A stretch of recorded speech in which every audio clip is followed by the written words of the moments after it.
L is for the way you look at me. O is for the only one I see. V is very, very extraordinary. So, because I didn't want to waste that much time. All right, guys. So basically, what we're going to be doing, we're going to be talking about dating, relationships, and things of that nature for the next 3 weeks. I feel like that's a different conversation I have with you than it is with the older youth.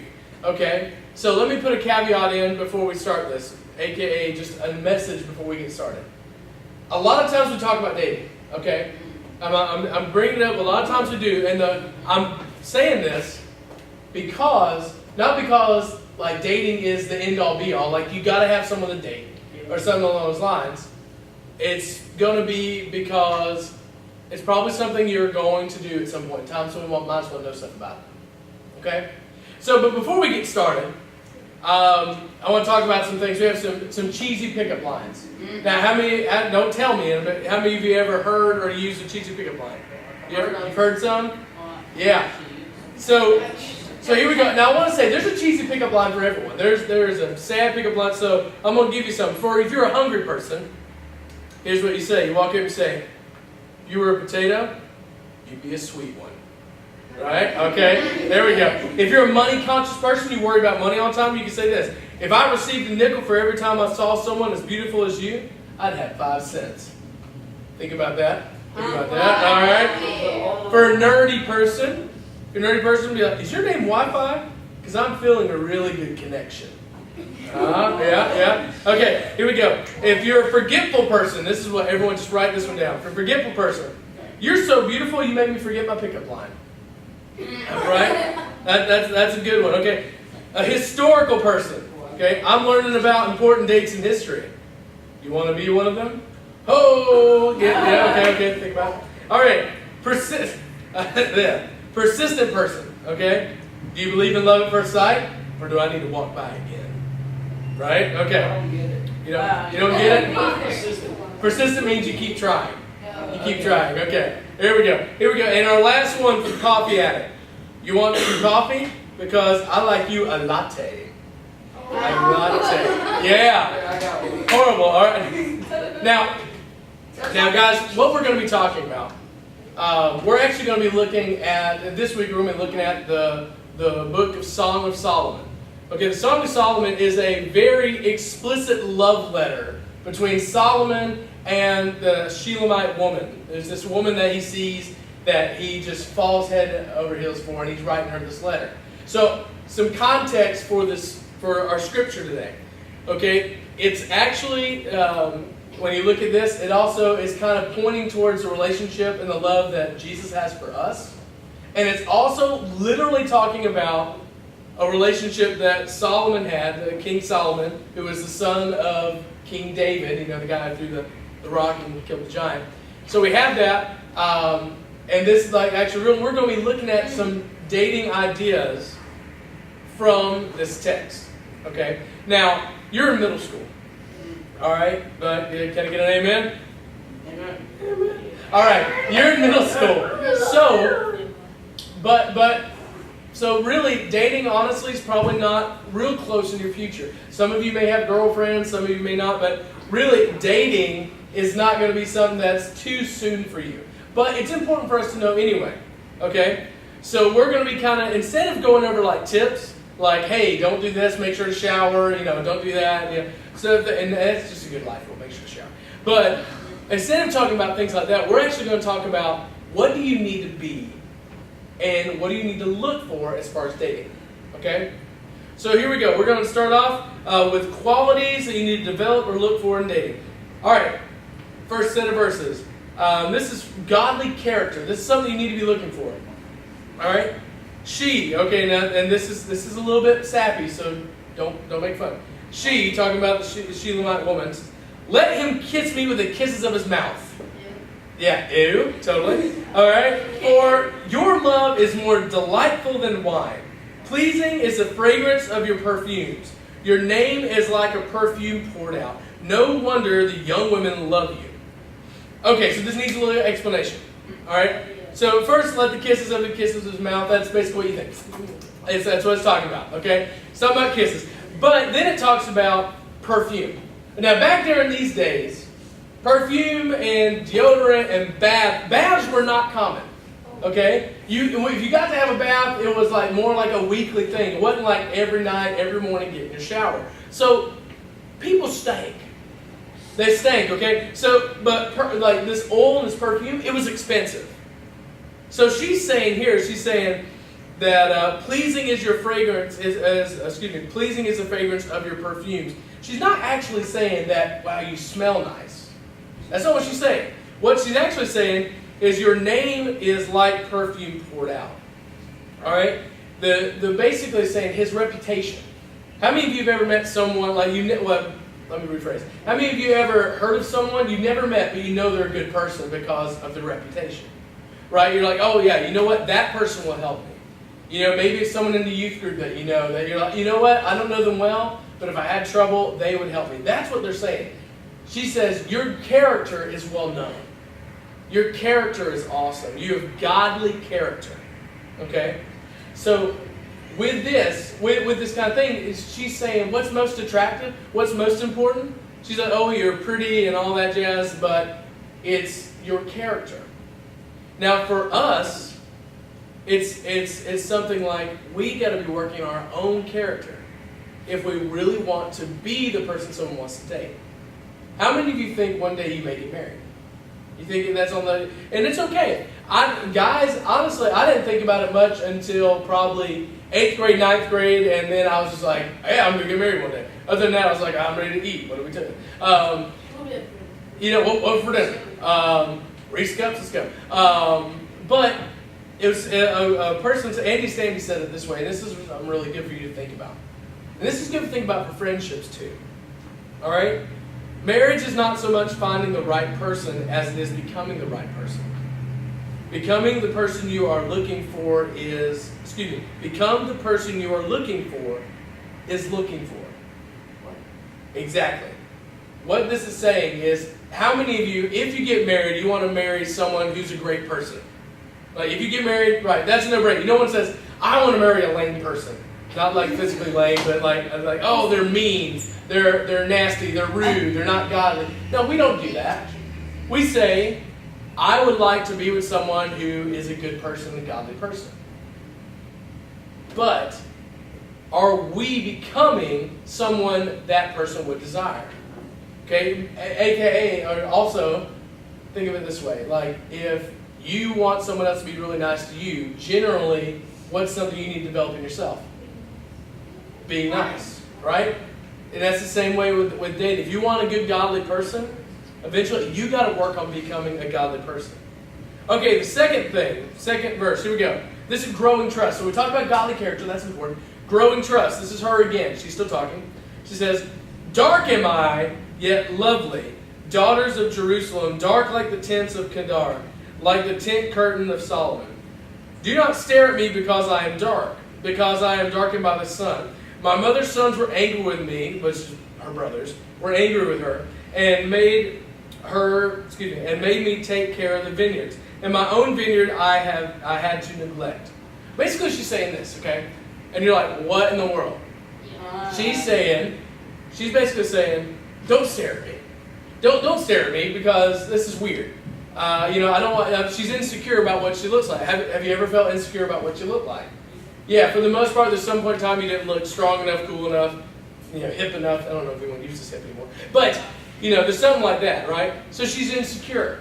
She's kind of putting herself out there. She's trying to grow some trust. Okay, and just so you know, back then, being darker skin, nowadays it's like, let's go to tan bed, let's get tan because tan looks good. Back then, tan meant that you had to work outside and you were of lower class.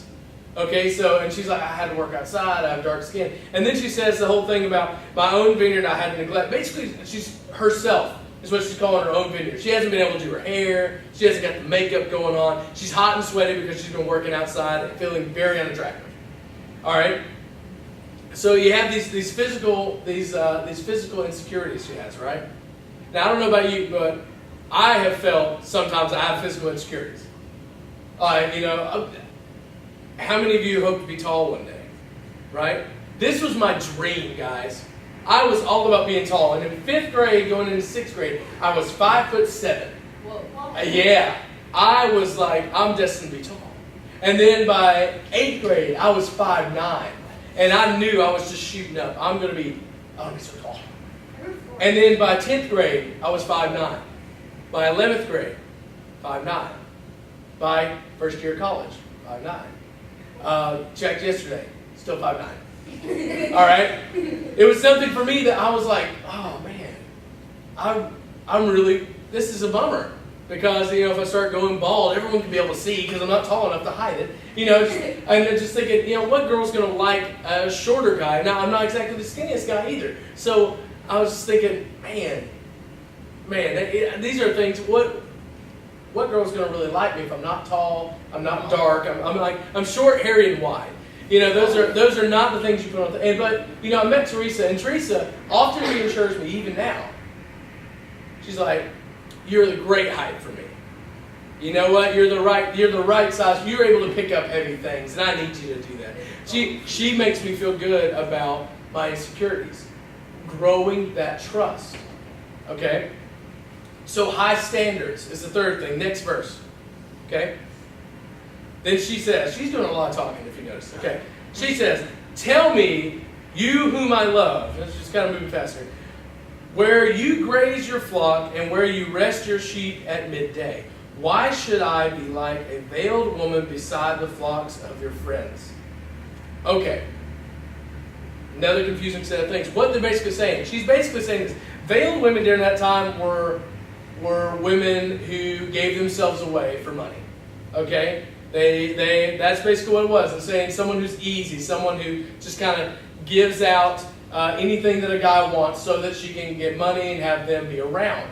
Okay, she's saying, why should I be like that? Okay, why should I give it up so easily? She's saying, I have high standards. Okay, how many of you have high standards in your life for like what you eat? Anybody? How about high standards for where you spend your time? Right? Okay, good. How about high standards for who your friends are? Right? What do you think high standards saves you from? What you got, Deb? Low standards? Saves you from low standards, thank you. What you think? Okay, dating the wrong people. High standards definitely does that. Generally, whenever we'll just say dating the wrong people leads to, do you usually end up feeling good walking away from that or feeling bad walking away from it? When you date people with low standards. Usually you feel worse. Whenever you lower your standards, you open yourself up to heartache, right? Like, for example, if you like, how many of you like chicken? Fried chicken. How many of you have ever, been like, oh, you looked at chicken and it was raw and you're like, I'm going to eat it anyway? No, we have a higher standard than that. Why? Because chicken can give you like E. coli, and you can be sick, and it's not fun. So you lower that standard, you have a higher risk of getting hurt. It's the same way in dating relationships. If you have a high standard for a godly girl or a godly guy, they're not going to push you in directions you don't want to go. Okay? If they're wanting to go out and party, if you find yourself surrounded by people who are like that, then you're going to lead yourself to doing those things. So we got to set this high standard. That's basically what she's saying. She's saying, I'm going to set a high standard for the type of guy I am. And she's also saying, if you don't like those standards, you can go. Why should I be like the other women, right? If you want what everyone else has, then do what everyone else does. If you want what everyone doesn't have, then you've got to do something different. In the same way with dating. Right now, the rate of divorce is right around just a little bit over 50%. Okay? It's pretty high. If you want a relationship that ends badly, then just keep doing what the world and everyone else does. Keep lowering your standards. Keep not, don't do the right things, do the wrong things, and you're going to end up having bad relationships. Or you set your standards high. You go, okay, guys. Ladies, I'll give you for the ladies over here, because a lot of times, guys, you need to have high standards too. But ladies, it's very important that you have high standards. Like a guy comes up to you and he's like, "Oh, girl, you are hot. You need to get rid of that boy. Get rid of him." Because he's not looking at you for you. He's looking at you for your body. Okay? And believe me, if it hasn't happened yet, it's going to happen soon enough. Way sooner than your mom wants it to. Okay? So, if someone's coming up, then you don't need it. If someone's cursing a lot, you know what? That's not, my standards are higher than that. I'm not going to be around you. You know, if someone's like, oh, I want to hug you all the time. I want to get kisses. No. Set that standard. Like, no, that's not what I want. High standards protects you. So you got to develop high standards. Okay? So, fourth one. Okay? Consistent encouragement. Who knows what encouragement means?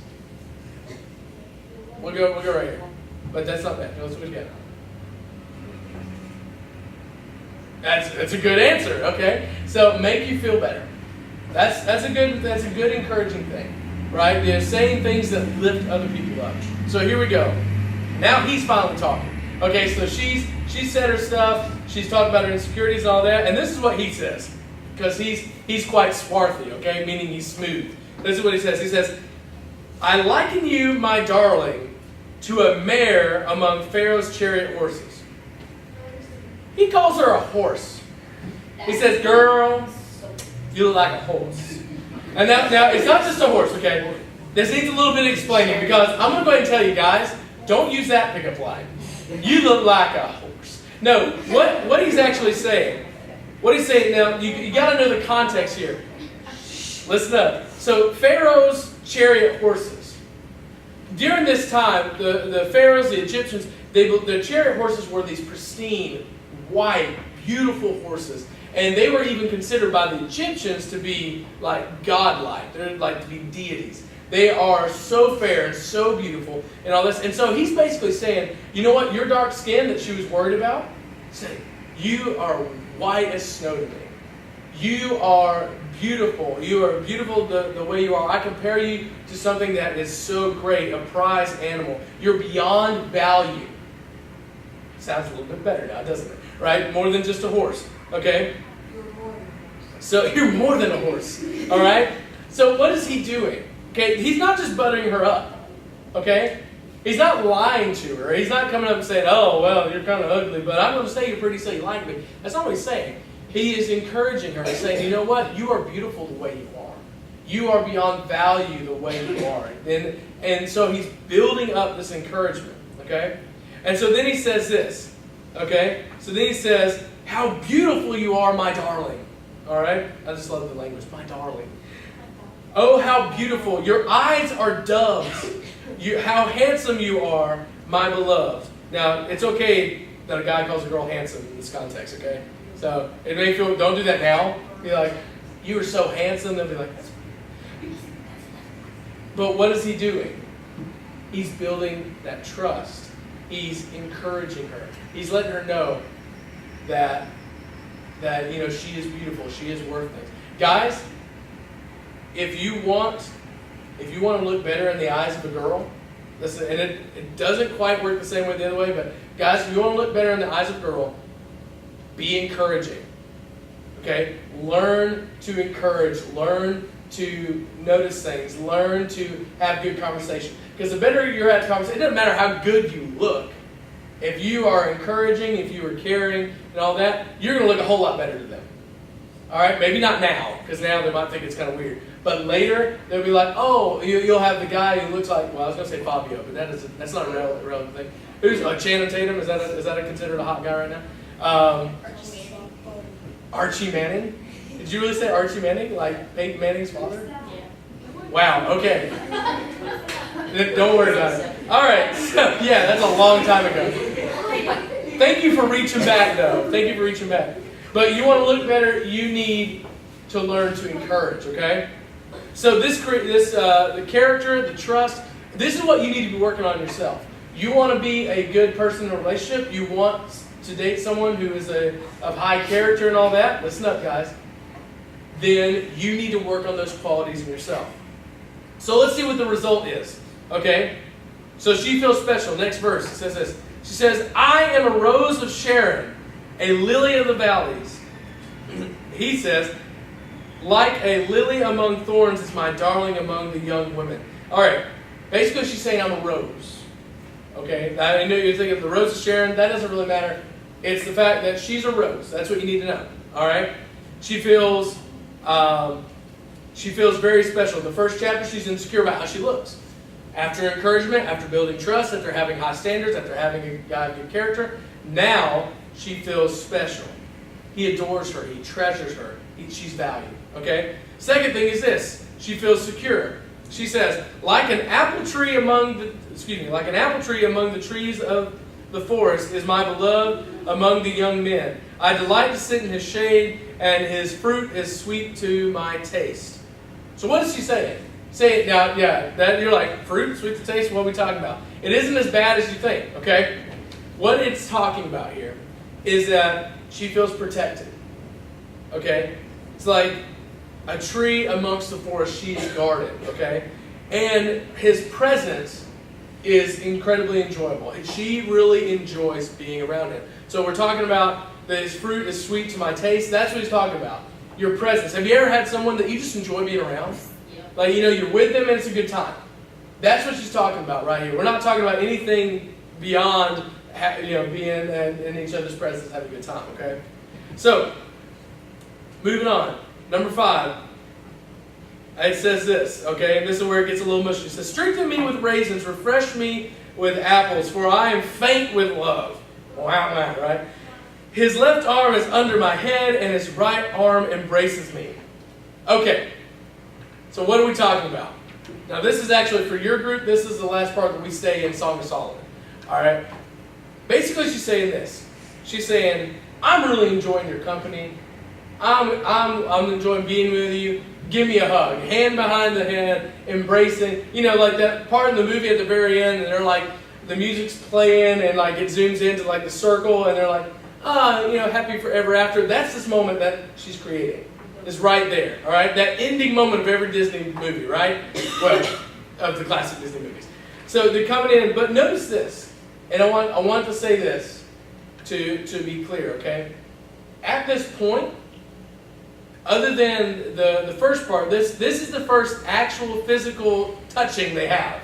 In all this dating talk, and all this, they're having a hug at the end. Finally, after all this talking, 2 chapters of talking, okay, the last thing is the hug.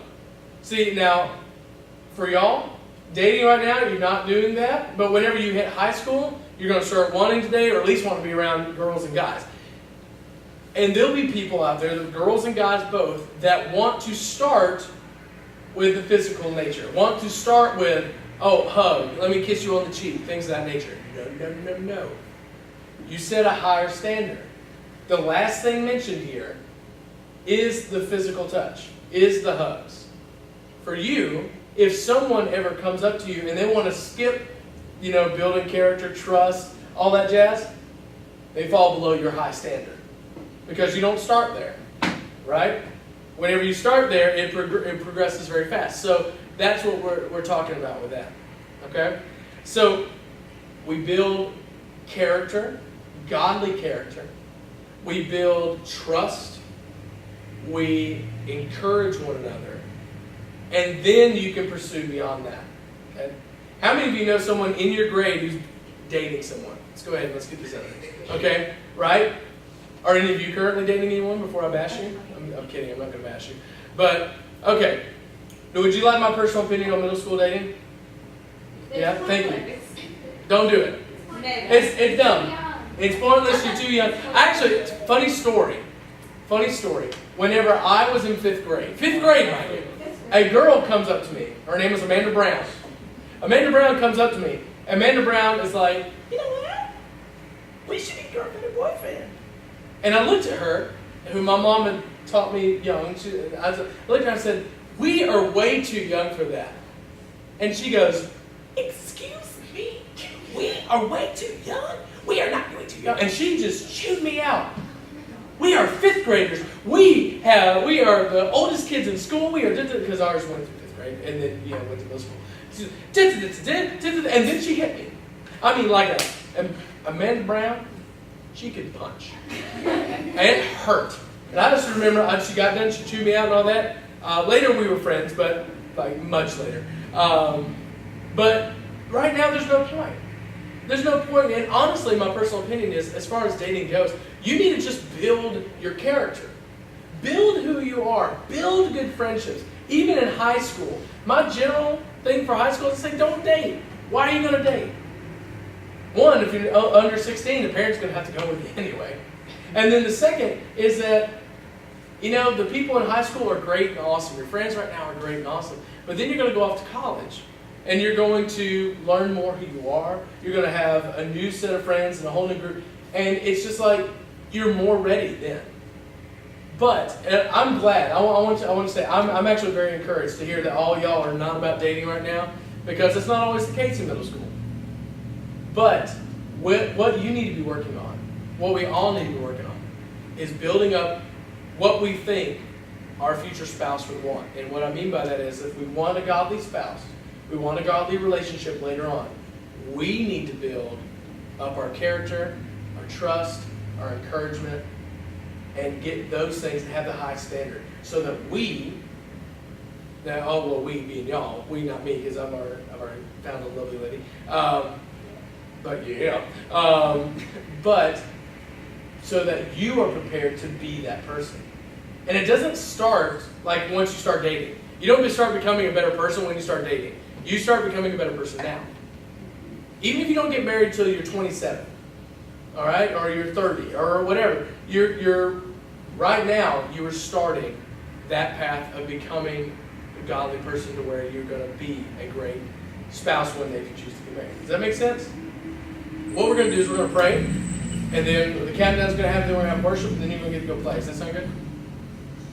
Okay. Next week, invite more friends so we can fill this up a little bit. It's a little small in here. Small as in number, Maybe it not would in help size. if you let us sit all the way through the rows. No, that wouldn't help. No, I It's wouldn't. like in the middle of the summer turning the temperature measurement in Celsius. Makes you feel a lot better. What? In the middle of the I summer- get what he's saying. We're going to pray, and then you can explain that after we're all up there. All right. God, I thank you for this awesome group of middle schoolers. God, I pray that you be with them and you bless them. I pray, God, that as we prepare to become who we need to be in life, God, that we seek you first and we build up your character and that we show our love to you. God, I pray that you bless each person in here, their future. And if they get married, God, I pray that you honor that and you prepare their spouse just like you're going to prepare them for being godly husbands, godly wives. In your name I pray.